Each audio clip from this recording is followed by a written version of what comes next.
The phone screen glowed in the dark, casting a cold light across my face as I stared at the words. "We need a break, Tom."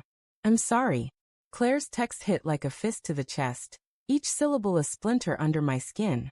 It was 2:14 a.m., and the house was silent except for the faint hum of the refrigerator downstairs. I read the message again, my thumb hovering over the keyboard, searching for a reply that wouldn't betray the panic clawing at my throat. A break? After 6 years of marriage, 2 of them spent dreaming of a nursery we'd paint together? My pulse thundered, but the house stayed still, as if it too was holding its breath. I sat on the edge of our bed, the sheets still rumpled from where Claire had slept last night. Her pillow smelled faintly of lavender shampoo, a scent that used to ground me but now felt like a taunt. She'd left for a work trip that morning, her suitcase packed with a precision that now seemed suspicious.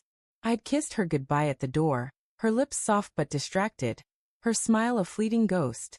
"I'll call you tonight," she'd said, her voice light, like she was promising coffee. She hadn't called.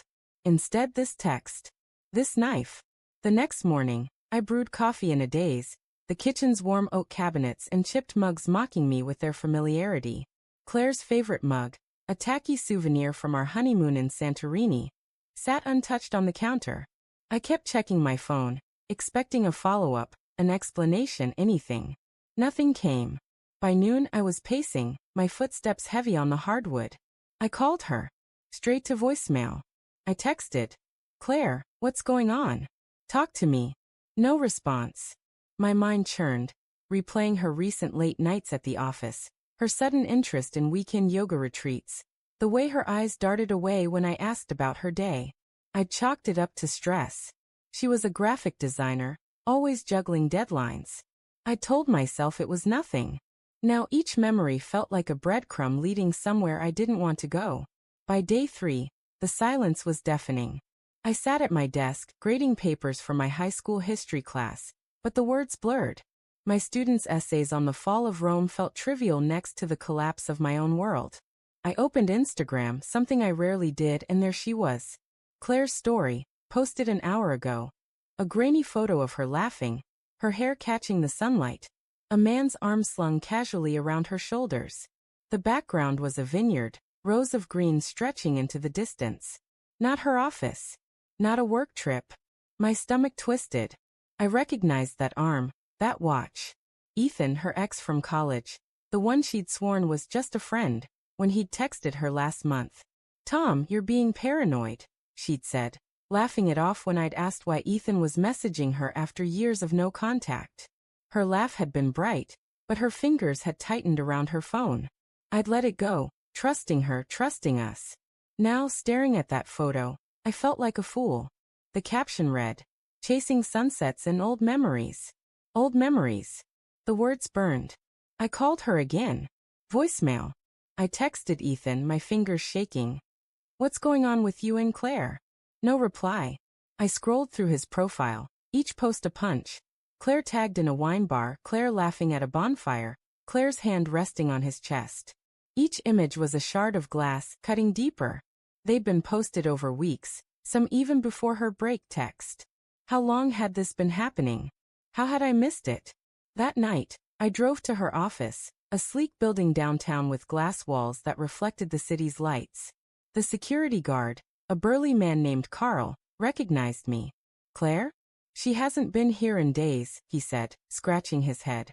Said she was taking personal time. Personal time. The phrase echoed, hollow and sharp. I thanked him and drove home, the city blurring past like a fever dream. By week 2, I was unraveling. I stopped shaving, let dishes pile in the sink, ignored my students' concerned glances. Friends called, but I dodged them. How could I explain that my wife, the woman who'd cried in my arms when her father died, who'd danced with me in our kitchen to cheesy 80s ballads, was erasing me?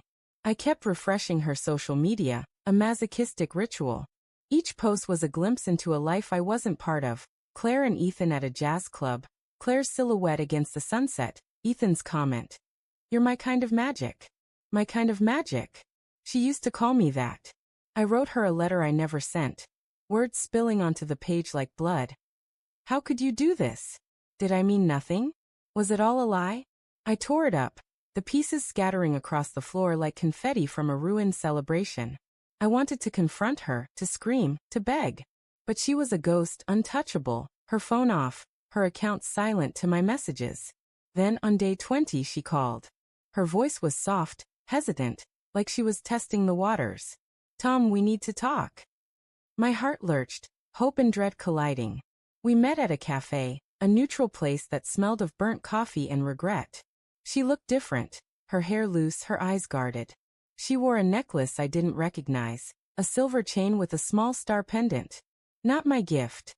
I've been with Ethan," she said, her voice steady but low. "It's not about you, Tom. I needed to feel something else. Something alive." Her words were a blade, precise and merciless. I wanted to ask why, to demand answers, but my throat closed. "I thought I could keep it separate," she continued. "But I can't. I'm in love with him." The cafe spun. I saw us at our wedding, her dress glowing in the summer light, her vows promising forever. I saw her packing for her work trip, her smile a lie. "Were you ever going to tell me?" I managed, my voice raw. She looked away, her fingers twisting the star pendant. "I didn't know how," she whispered. I stood, my chair scraping the floor. "You didn't just break us, Claire. You broke me." I walked out, her silence louder than any apology. That night, I found the star pendant in a drawer, tucked in a box from our first anniversary. She'd lied about that, too.